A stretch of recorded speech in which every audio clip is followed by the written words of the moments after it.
이 시간에 우리들에게 주시는 하나님의 말씀은 누가복음 16장 19절에서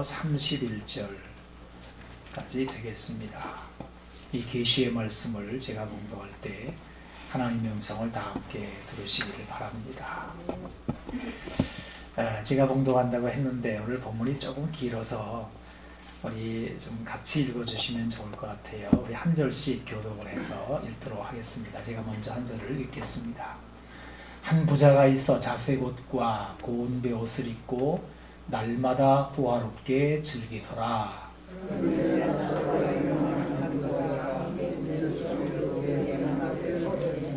그 부자의 상에서 떨어지는 것으로 배 불리려 하매 심지어 개들이 와서 그 헌대를 할더라. 이야기가 지어주어 천사들에게 받들려 아브라함의 품에 들어가고 부자도 주고 천사들에게 그가 음부에서 고통 중에 눈을 들어 멀리 아브라함과 그의 품에 있는 나사로를 보고 불러 이르되 아버지 아브라함이여 나를 긍휼히 여기사 나사로를 보내어 그 손가락 끝에 물을 찍어 내 혀를 서늘하게 하소서. 내가 이 불꽃 가운데서 괴로워하나이다. 아브라함이 이르되 예 너는 살았을 때 좋은 것을 받았고 나사로는 고난을 받았으니 이것을 기억하라. 이제 그는 여기서 위로를 받고 너는 괴로움을 받느니라. 그뿐 아니라 너희가 우리 사이에 큰 구렁텅이가 놓여있어 여기서 너희에게 건너가고자 하되 갈 수 없고 거기서 우리에게 건너 올 수도 없게 하였느니라. 이르되 그러면 아버지여 구하노니 나사로를 내 아버지 집에 보내소서. 내 형제 다섯이 있으니 그들에게 출근하게 하여 그들로 이 고통받는 곳에 오지 않게 하소서. 아브라함이 이르되 그들에게 모세와 선지자들이 있으니 그들에게 들을지니라.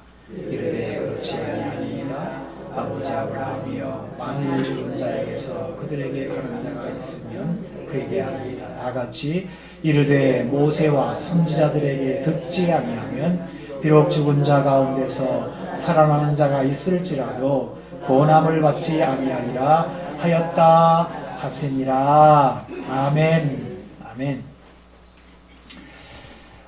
지난 주간에 그 통영에 있는 카페 하나를 방문하게 되었습니다. 작년에 저희 사위가 저희 집에 왔을 때 선배가 경영하는 카페라고 해서 이제 알게 되었는데 저로서는 이제 세 번째 거기를 방문하게 되었습니다.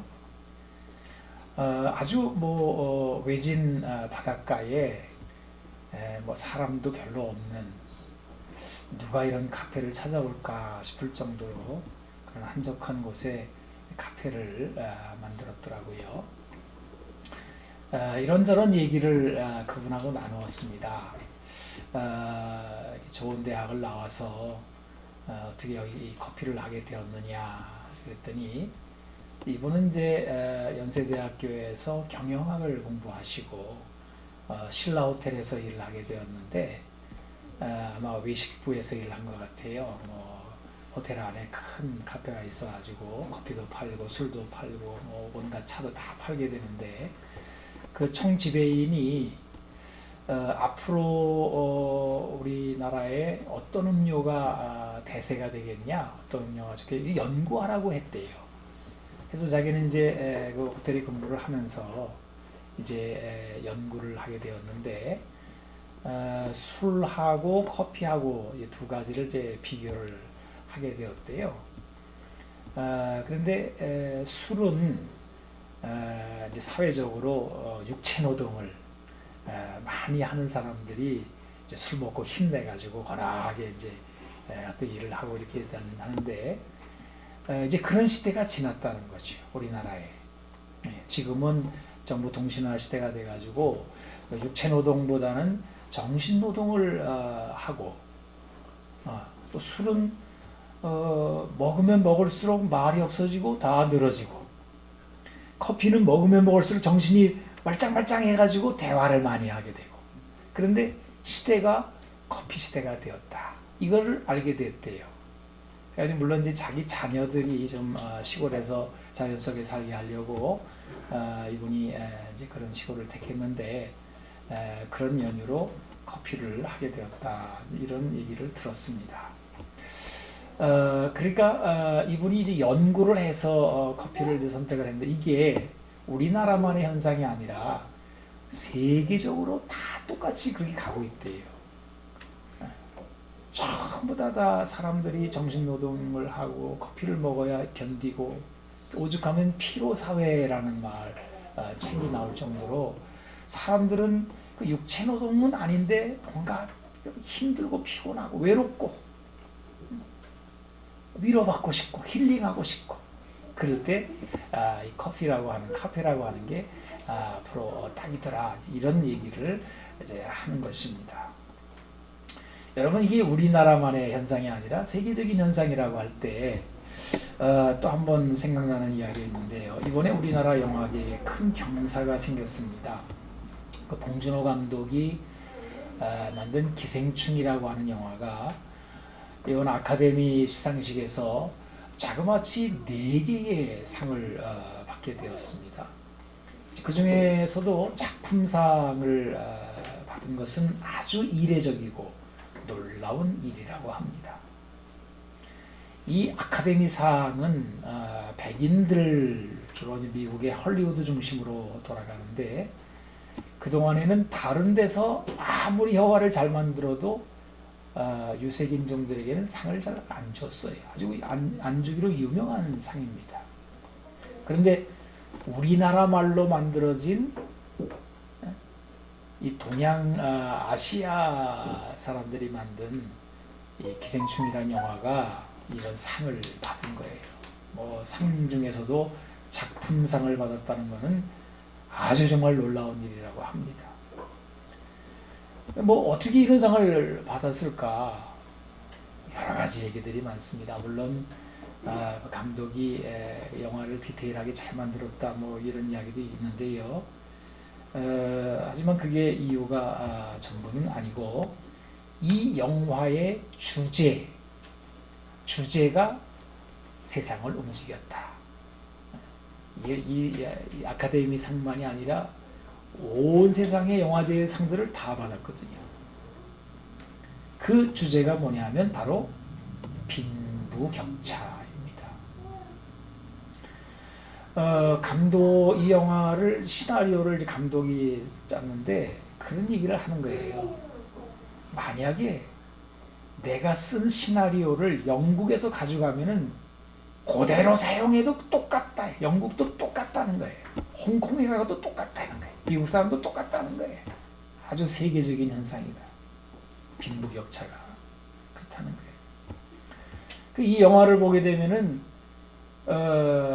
저택이 나와요. 큰 저택이 나와요.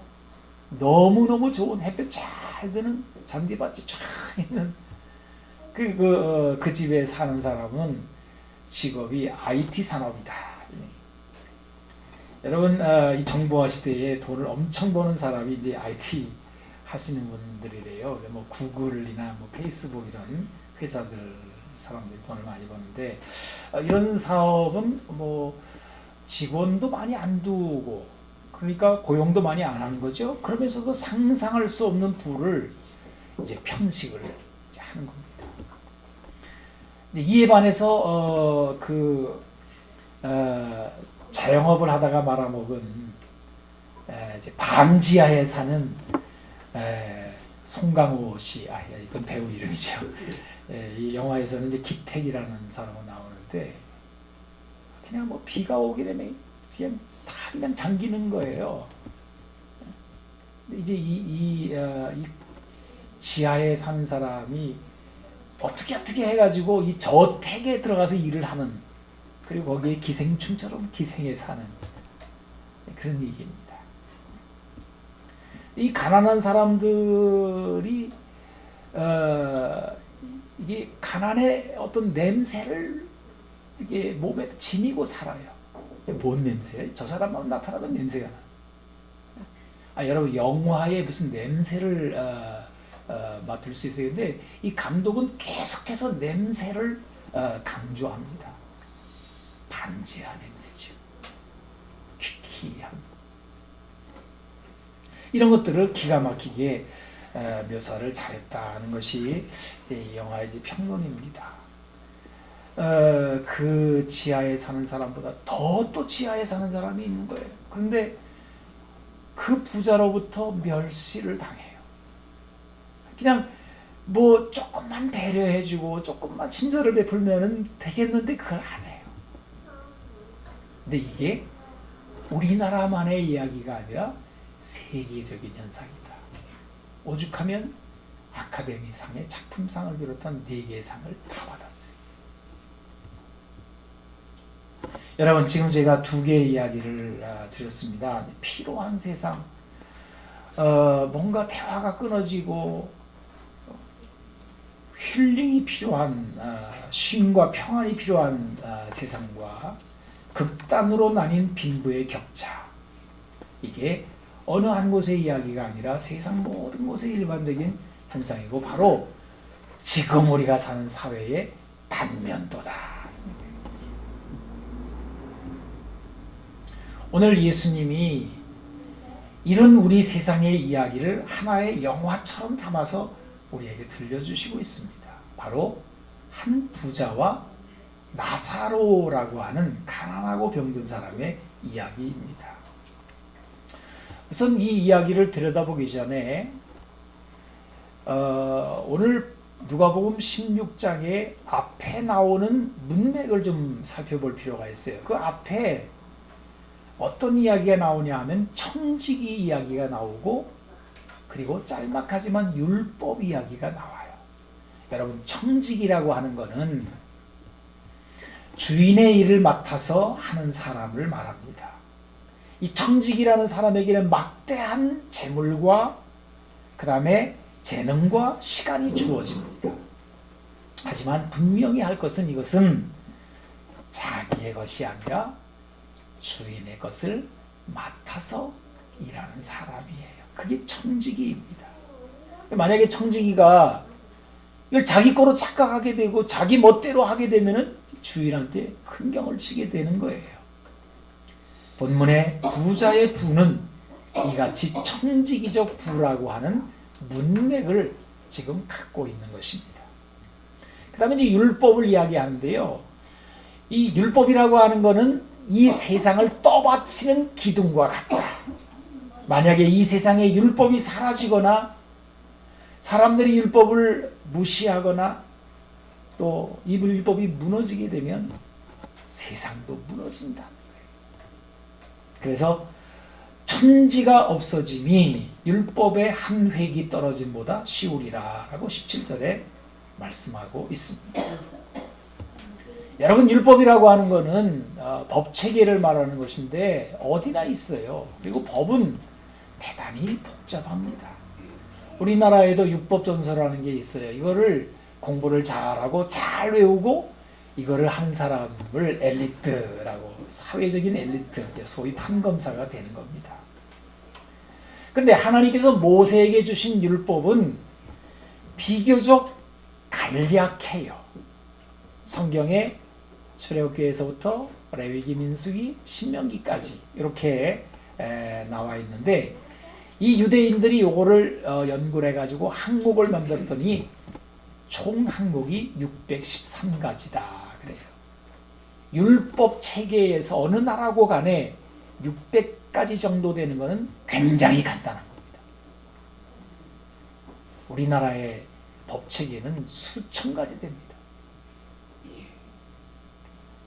그런데 이렇게 간단한, 비교적 간단한 율법 체계에도 더 줄여서 성경은 감사하게도 한 문장으로 이걸 줄여놨어요. 이게 어디 나오느냐? 로마서 13장 8절에서 10절까지 이렇게 나와 있습니다. 제가 읽어볼게요. 피차 사랑의 비두에는 아무에게도 아무 빚도 지지 말라. 남을 사랑하는 자는 율법을 다 이루었느니라. 간음하지 말라, 살인하지 말라, 도둑질하지 말라, 탐내지 말라 한 것과 그 외에 다른 계명이 있을지라도 내 이웃을 내 자신과 같이 사랑하라 하신 그 말씀 가운데 어떻게 됐다고요? 다 들었느니라. 사랑은 이웃에게 악을 행하지 아니하나니 그러므로 사랑은 율법의 완성이니라. 내 이웃을 내 자신과 같이 사랑하라. 이것이 율법의 전부라는 거예요. 다 들었느니라. 사랑은 율법의 완성이니라. 이거는요, 여러분 수재가 판검사 아니라도 다 알아들을 수 있어요. 이거는 머리 나쁜 사람도 다 할 수 있어요. 남녀노소 그 누구일지라도 아유 율법이 너무 복잡하고 너무 어렵고 너무 많아서 모르겠어요. 이렇게 말할 수 없어요. 이건 너무 간단한 거예요. 모든 율법은 한 문장으로 집약됩니다. 내 이웃을 내 몸과 같이 사랑하라. 이게 무너지면 세상은 무너진다는 거예요. 자, 그러면 이제 이야기를 시작합니다. 한 부자가 있어라고 이제 오늘 본문이 시작이 되는데요. 부자의 이야기는 이렇습니다. 우선 이 부자는 옷을 잘 입어요. 네.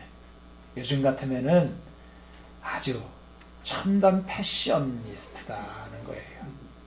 자색 옷을 입었다 그러는데 자색 옷은 신분을 담고 있습니다. 아마도 귀족이나 왕족 같은 위치였을 겁니다. 그러니까 이 부자는 재물만 많은 것이 아니라 신분도 높다는 뜻이에요. 그리고 고운 베옷을 입었대요. 고운 베옷은 비싼 옷을 말합니다. 이 당시에는 이 베옷을 곱게 짜려면 아주 기술이 많아야 되고 그 다음에 인력이 많이 들어가는 수공예 옷입니다. 그러니까 비쌀 수밖에 없어요. 자, 그 다음에 이 부자의 두 번째 그 장면은 자신의 인생을 즐기는 자라는 거예요. 날마다 호화롭게 즐기더라. 즐거운 인생인 거예요. 여러분, 현대의 모든 사람들이 이렇게 살기를 바라지요? 그런데 이 부자가 죽었다. 그래요. 이 부자의 삶과 죽음 사이에 괄호를 치듯이 한 사람의 이야기가 들어가 있죠. 바로 나사로라고 하는 가난하고 병든 사람의 이야기인데 요거를 살짝 빼버리게 되면 얘기는 이렇게 되는 거예요. 부자가 좋은 옷 입고 호화롭게 잔치하다가 죽었다는 거예요. 그런데 충격적인 것은 죽음 너머에 벌어지는 풍경입니다. 그가 음부에서 고통 중에, 여러분 이 음부라고 하는 것은 죽은 자의 거처를 말해요. 성경은 죽은 자의 거처가 같지는 않다고 말합니다. 의인의 거처 다르고 악인의 거처가 가는 곳이 다르다 그래요. 여기 부자는 악인의 거처인 고통의 음부에 들어갔다 그래요. 이 고통은 구체적입니다. 24절을 보니까 내가 이 불꽃 가운데서 괴로워하나이다 그래요. 얼마나 괴로운지 너무 목이 말라가지고 혀가 막 비틀어지는 것 같아서 누군가가 손끝에 물 한 방울을 적셔서 물을 떨어뜨려주면 좋겠다라고 하는 고통의 자리입니다. 여러분, 이것은 물리적인 고통만을 말하는 것이 아닙니다. 이 부자가 눈을 들어 멀리 보니까 아브라함이 보인다고요. 여러분, 유대인에게서 아브라함은, 아마 이 부자는 유대인이었을 것 같은데, 이 유대인에게서 아브라함은 자기들의 조상이요, 뿌리요, 늘 아브라함은 자기들의 자랑거리요. 만약에 누군가가 넌 아브라함하고 관계가 없어 이렇게 되면은 뭐 화를 낼 정도로 막, 모세와 아브라함은 우리 조상이야, 우리 거야. 그런데 자기 자신이 아브라함과 격리가 되어 있어요. 무슨 이야기입니까? 자신이 의인과 격리되어 악인으로 구분되는 엄청난 영적 충격, 영원히 버림받은 자리에 자기가 있다는 충격, 그것을 나타내고 있습니다. 그럼 여러분, 우리는 물을 수밖에 없어요. 이 부자가 왜 이런 자리에 들어갔냐는 말이에요. 도대체 이 부자의 허물은 무엇입니까? 무슨 죄를 저질렀습니까? 오늘 우리는 아무리 본문을 살피고 살펴도 이 부자가 살인을 했다든지 뭐 도둑질을 했다든지 뭐 그런 어떤 악도 발견할 수가 없어요. 또 성경은 부자라고 다 지옥 간다는 말도 없어요. 이 부자는 그저 자신에게 주어진 부와 권세와 시간을 일평생 마음껏 즐기다가 죽었을 뿐입니다. 그런데 죽은 후에 보니까 자신은 악인의 자리, 고통의 음부에 처해진 것입니다. 아마 이 부자는 이걸 받아들이기가 어려웠나 봐요. 근데 뒷부분에 가게 되면은 이 부자가 누구를 생각을 해요? 바로 세상에 살아있는 자신의 5 형제를 떠올립니다. 생각해보니 이 형제들도 자기가 살았던 것과 하나도 다를 바가 없는 삶을 살고 있음을 그는 문득 깨닫습니다. 살아생전에 전혀 깨닫지 못했던 악인의 길을 그들에게 누군가가 깨우쳐주지 않는다면 이 5 형제 다 자기와 같이 여기에 와 있을 거라는 생각을 하는 거예요. 그래서 이 형제들을 깨우칠 증언자가 필요하다는 생각을 하게 됩니다. 이 부자가 그 증언자로 채택한 사람이 누구냐 하면 바로 자신의 대문 앞에 버려진 거지 나사로입니다. 이르되 그러면 아버지여 구하노니 나사로를 내 아버지 집에 보내소서. 여기 나사로를 죽은 그 자 가운데서 다시 살려서 보내라 그런 얘기죠. 죽었던 자가 돌아오면 살아나오면 사람들이 깜짝 놀래가지고 그 얘기를 듣지 않겠느냐 이런 얘기예요. 그런데 이상하게도 아브라함은 이 제안을 거절합니다. 아주 근사한 것 같은데 그렇게 되면 정말 사람들이 생각을 바꾸고 뭔가 변화가 일어날 것 같은데 아브라함은 뭐라고 말하냐면 아브라함이 이르되 그들에게 모세와 선지자들이 있으니 그들에게 들을지니라 그래요. 여러분 어떻게 생각하십니까? 죽은 자가 살아나오면은 센세이션일 거 아니에요? 요즘 같으면 모든 방송들이 다 와서 카메라를 들이대고 야, 이 사람이 죽었던 사람인데 살아왔어. 뭔 얘기를 할까? 이러지 않겠어요? 근데 성경은 아니야. 그 증언이 아니라 모세와 선지자에게 들을지니라. 죽은 자가 살아나서 얘기를 하더라도 사람들이 그 악인들의 가는 자리, 음부의 그 자리, 그 고통의 자리로 가는 거를 못 막아낸다는 거예요. 여러분 우리는 한 번씩 이제 깜짝 놀랄 만한 이야기들을 우리도 한 번씩 들어요. 주로 이제 마술하는 사람들에게서 이제 얘기를 저희가 들을 때가 많습니다. 뭐 해외 토픽에 나오기도 하고 그러는데요. 뭐 이런 거지요. 갑자기 눈앞에 코끼리나 탱크가 사라진다든지, 만리장성을 사람이 뚫고 지나가서 저기 갑자기 나타난다든지, 사람을 통에다 집어넣고 톱으로 발을 쓸었는데 나중에 보니까 멀쩡하다든지, 이런 거를 이제 쇼를 이제 보여주는 거예요. 엔터테인먼트죠. 연예 오락거리입니다. 그러면은 그런 일을 여러분 우리가 그런 깜짝 놀랄 만한 이야기를 들으면 삶이 변해요? 변하지는 않고 재미있어 해요. 호기심을 충족돼요. 이 세상의 모든 깜짝 놀랄 만한 사건이 대부분 그렇게 지나가 버립니다. 사람이 죽었다 살아나와서 무엇을 증언한다 해도 크게 개의치는 않아요. 오히려 트집을 잡아요. 저거 속임수가 있을 거야. 뭐지? 내가 알아내고 말 거야. 그렇게 하면서 말이죠. 저거는 속임수야. 아니면 누가 환영을 봤을 거야. 환상일 거야. 트집을 잡거나 반박하려고 하는 움직임이 강하게 작용하기도 합니다. 그래서 별로 효과적이지 않아요. 그런데 왜 그러면 모세와 선지자들에게 들으라고 합니까? 이것이 죽은 자가 살아와 증언하는 것보다 더 중요한 의미를 갖고 있는 이유가 무엇입니까? 그것은 모세와 선지자가 율법을 갖고 있기 때문에 그렇습니다. 그 율법의 중심이 뭐예요? 내 이웃을 내 몸과 같이 사랑하라.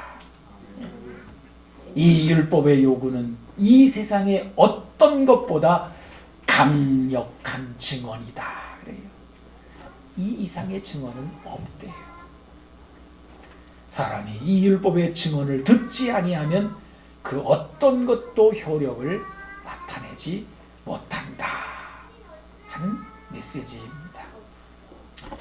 모세와 선지자들에게 듣는다. 그런데 여러분, 이 듣는다는 말은요, 그냥 단순히 말하는 것을 귀로 듣는다 뭐 이런 뜻이 아닙니다. 그 율법에 순종한다 이런 뜻입니다. 그 율법의 말씀을 실행하는 행위를 말합니다. 사람이 율법을 들었습니다. 어떤 율법이든지 다 그 안에는 내 이웃을 내 몸과 같이 사랑하라는 게 담겨져 있어요. 모세와 선지자를 듣는 사람은 이 말씀을 들을 때 묻지도 않고 따지지도 않고 그냥 받아서 그냥 순종을 해요. 뭐 어렵다 투정 부리지도 않고 이건 무리야 생색을 내지도 않습니다. 그저 이 율법의 요구를 따라 그를 실행하고 순종해요. 이것이 듣는다라는 말입니다. 자, 그러면 이 음부에 죽은 부자가 요청한 대로 나사로를 자기 5 형제에게 보냈다고 합시다. 죽은 자가 살아나왔어요. 그러면 그 나사로는 어떤 모습으로 그들에게 가야 할까요? 이전과 같이 거지요, 병든 자요, 사회적으로 멸시당하는 모습으로 가야 하는 것입니다. 그리고 그 형제들의 대문 앞에 버려져 있어야 합니다. 그래야 그들이 율법을 따를지에 대한 상황이 생기는 거예요. 만약에 아브라함이 부자의 요청을 받아들여 죽었던 나사로를 다시 그 형제들의 대문가에 보냈다고 합시다. 그 사람들이 어떻게 대할까요? 오직 하나, 이 거지를 율법으로 대할 것인가? 아니면 그냥 무시할 것인가? 이 양간의 행동만이 남아있을 뿐입니다. 지금 이 세상의 모든 양단의 선택은 율법 앞에서 벌어지는 선택일 뿐입니다.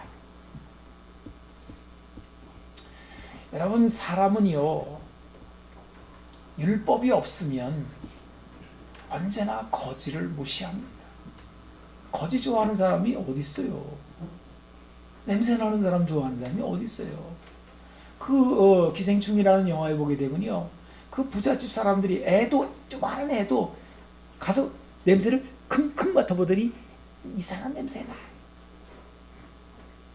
이 사람한테 이상한 냄새나. 여러분, 우리 교회 여기 안에 조금 냄새나는 사람 하나 앉아 있으면요, 예배 드리는 내내 신경이 쓸 겁니다. 누구지? 누가 냄새를 풍기는 거야? 맞아요. 예배 드릴 때는 옷을 목욕을 잘하고 좋은 냄새를 풍기고 좋은 옷 입고 와서 예배를 드려야 돼. 하나님 앞에 예의겠죠. 그런데 우리 사는 세상에는 그렇게 할 수 없는 사람도 있는 거예요. 병든 사람도 있는 거예요.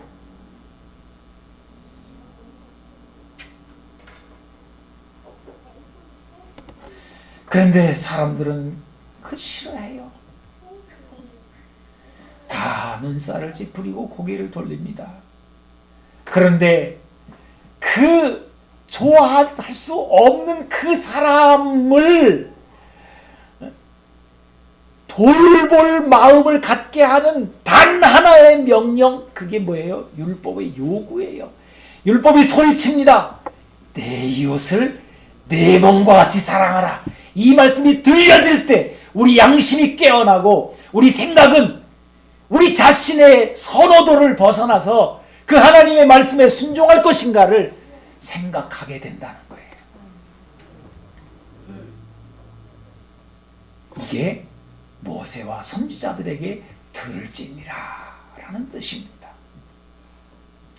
음부에 떨어진 자는, 이 음부에 떨어진 이 부자는 일평생 그 소리를 듣고 그 말씀에 불순종했다는 거예요.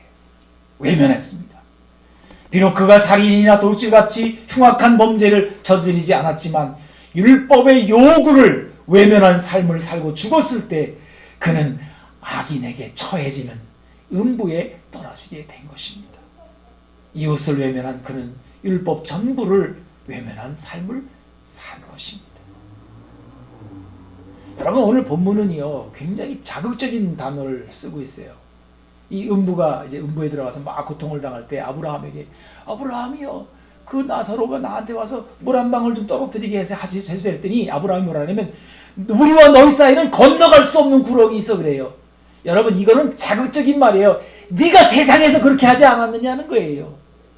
너의 거실의 그 잔치하는 자리와 대문 사이에 건널 수 없는 구렁을 네가 만들어놨지 않느냐, 그 얘기예요. 이게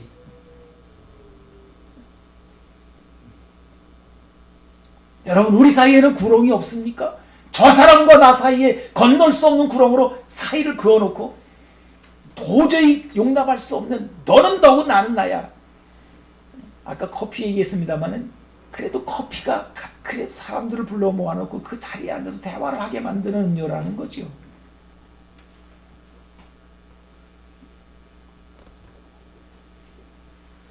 자, 그럼 여러분 이제 나사로라고 하는 두 번째 인물을 좀 보겠습니다. 여러분, 이 나사로가 지금 어디에 있습니까? 바로 부자의 대문 앞입니다. 다른 곳이 아닙니다. 부자의 대문 앞이 그의 거처입니다. 이거는 부자의 영역인 거예요. 부자로서는 외면하거나 부인할 수 없는 부자의 바운더리 아닙니다. 여러분, 율법의 요구에 나오는 부자의 이웃의 바운더리 아니라는 거예요. 그래서 이 이웃이라고 하는 거는요, 성경이 말하는 이웃이라고 하는 거는 내가 좋아하는 사람들, 나와 같은 급의 사람들, 같은 부와 명예를 누린 사람들을 말하는 게 아니에요. 이웃이란 내 눈앞에 보이는 영역이 내 이웃인 거예요. 바로 하나님이 가져다 놓은 사람이 내 이웃인 겁니다. 부자는 하나님의 청지기였습니다. 이 부자를 향한 하나님의 요구는 그 집 대문에 누운 나사로를 자기 몸같이 돌보라는 것이었습니다. 이 부자는 이 하나님의 요구, 율법의 요구를 무시합니다. 외면합니다. 성경은 이것을 악으로 규정하는 것입니다.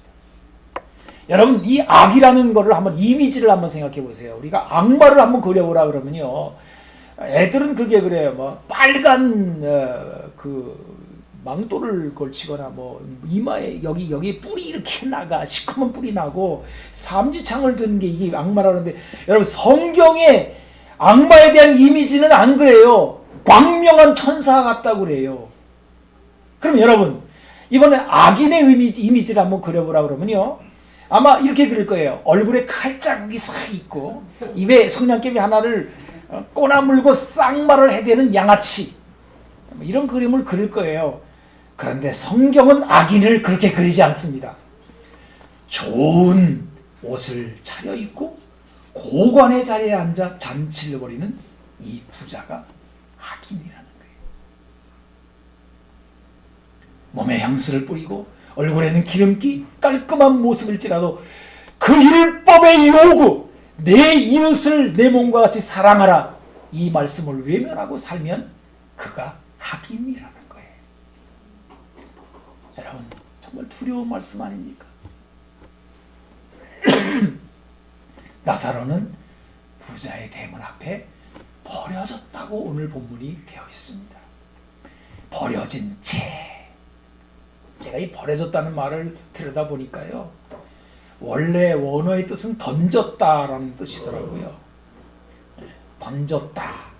여러분, 던졌다라고 하는 건 누군가 던진 자가 있기 때문에 던져진 거 아니겠습니까?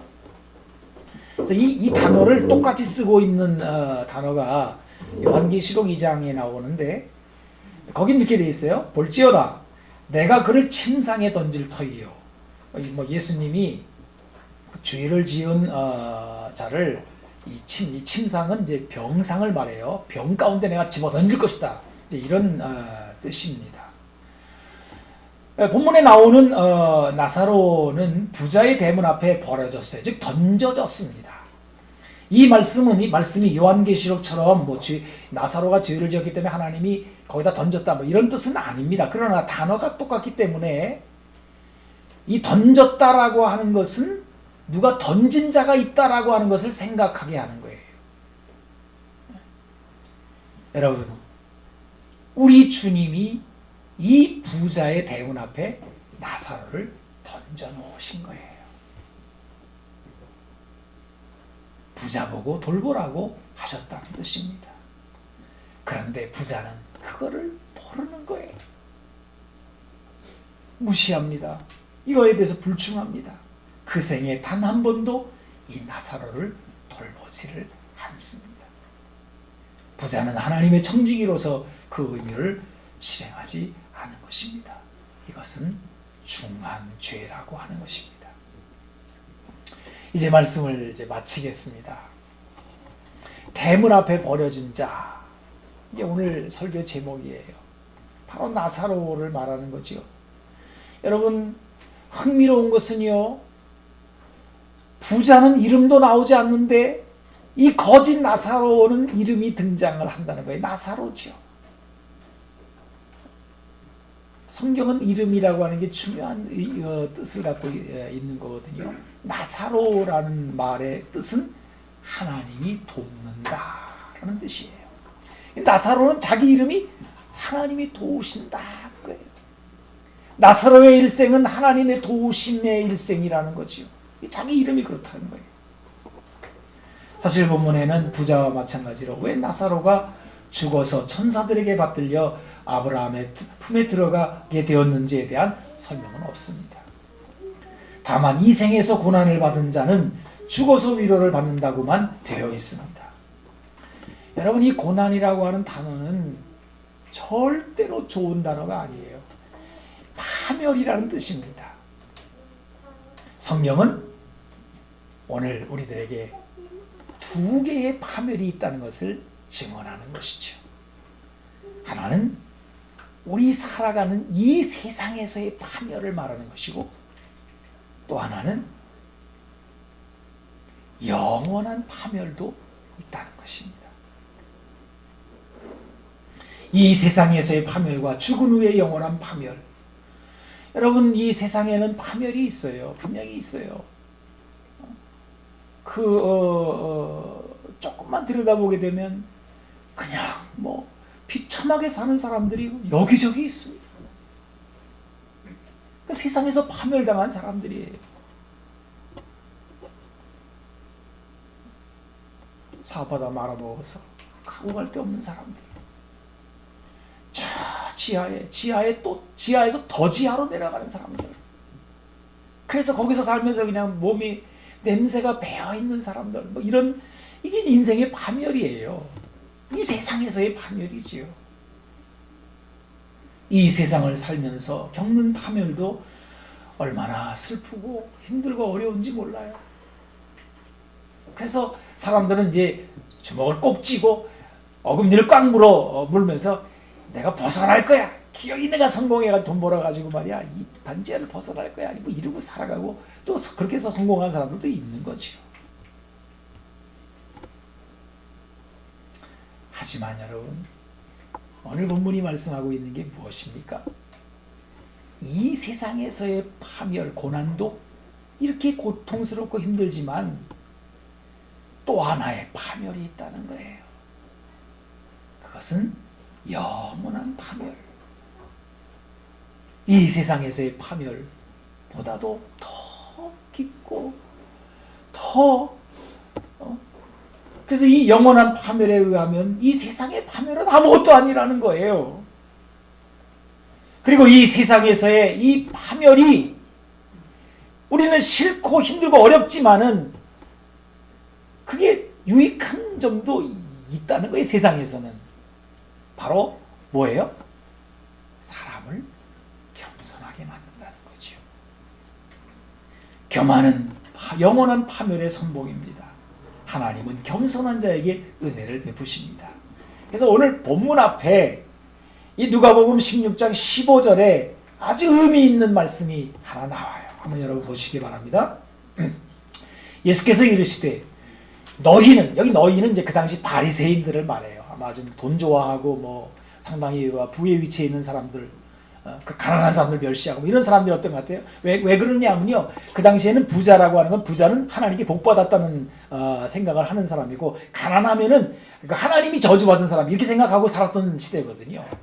그래서 이제 그런 사람들에게 해서 너희는 사람 앞에서 스스로 옳다 하는 자들이나, 사람 앞에서 스스로 옳다는 게 뭐예요? 나는 복받았어. 너희들 이렇게 못 사는 너희들보다는 나는 월등한 인간이야. 아이고 저 저주받은 것들. 이러는 사람들에게 너희는 사람 앞에서 스스로 옳다 하는 자들이나 너희 마음을 하나님께서 아시나니 사람 중에 높임을 받는 그것은 하나님 앞에 미움을 받는 것이니라. 깜짝 놀랄 말씀을 하는 거예요. 여러분 지금 이 세상에도 마찬가지예요. 좀 내놓으라 하는 집에 살고 뭐 내놓으라는 위치에 사는 사람들은 다 사람들 앞에서 아이고 부럽습니다. 회장님 뭐 이러면서 듣지만은 하나님은 그 사람들을 미워하신다는 거예요. 오히려 하나님 어떤 사람을 좋아하신다는 거예요? 세상에서는 파멸을 당했어요. 그런데 그것 때문에 자신을 바로 깨닫고 내가 별 볼 일 없는 인생이구나. 나는 하나님이 도와주지 않으면 못 사는 인생이구나. 이렇게 자기 이름을 나사로라고 짓는, 하나님의 도움이라고 짓는 그 사람을 하나님은 긍휼히 여기시고 그 사람을 위하여 두 가지를 준비하신 거죠. 이 세상에서는 율법을 준비하신 것이고, 또 하나 그것도 안 될 경우에는 좋아, 이제는 내가 돌보겠다 해서 죽은 다음에 하나님이 천사들을 보내서 그 영혼을 받들고 아브라함의 품을 준비하셨다는 것이요. 부자들은 일평생 사람들 중에 높임을 받고 살았습니다. 큰 체하며 산 겁니다. 그러나 이것은 하나님이 미워하시는 일입니다. 나사로는 일평생을 하나님의 도움을 바라며 살 수밖에 없었을 것입니다. 이것이 그의 삶을 겸비하게 만듭니다. 그리고 하나님은 때가 되매 나사로를 천사들의 손에 받들려 아브라함의 품에 안겨주신 것입니다. 기도하겠습니다. 하나님, 오늘 우리는 이 세상의 단면도를 들여다보고 대문 앞에 버려진 자가 있음을 생각해 보았습니다. 주님, 그저 우리는 우리 눈앞에 보이는 것대로 살지만 세심하게 살펴서 우리가 사랑해야 할, 내 몸과 같이 돌보아야 할 이웃이 누구인지 돌아보게 하시고 그들을 위하여 조금 더 세심한 배려와 또 위로의 말과 그리고 하나님 섬기는 삶을 살아갈 수 있도록 우리를 도와주시옵소서. 하나님, 우리 살렘교회를 이곳에 갖다 놓으셨습니다. 우리 눈앞에 보이는 화려한 빌딩들과 좋은 집들이 많이 있지만 거기에 가려져서 남몰래 힘들어하고 정말 아파하는 사람들이 있음을 잊지 않게 하여 주시고 이를 위하여 우리 교회가 쓰임받는 교회가 되게 하여 주시옵소서. 오 하나님, 감사합니다. 이것이 우리 교회 이야기뿐만 아니라 이 땅에 사는 모든 교회들이 그렇게 살아갈 수 있도록 우리를 격려하여 주시고 우리들도 다 같이 하나님의 위로하심과 하나님의 도우심을 구하며 살아가는 겸비한 삶을 살게 하여 주시옵소서. 예수님의 이름으로 기도하옵나이다. 아멘.